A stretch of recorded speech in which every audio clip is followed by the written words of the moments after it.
Let's recall something muna. In a typical house, may 9 na sectors. West, East, South, North, Southwest, Southeast, Northwest, Northeast, and Center.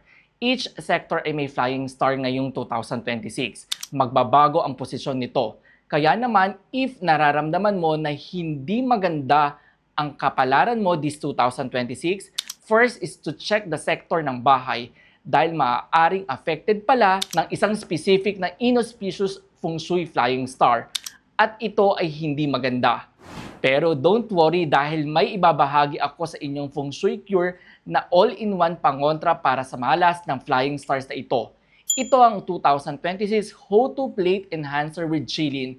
Sa tulong ng kanyang Hotu diagram na makikita sa harapan at Qilin, this will protect your house sector na malas. Kaya naman, kung ikaw ay may ganitong problema, lalong-lalo na sa 2026, it is better to have this amulet para sa ibang feng shui tips and discussion.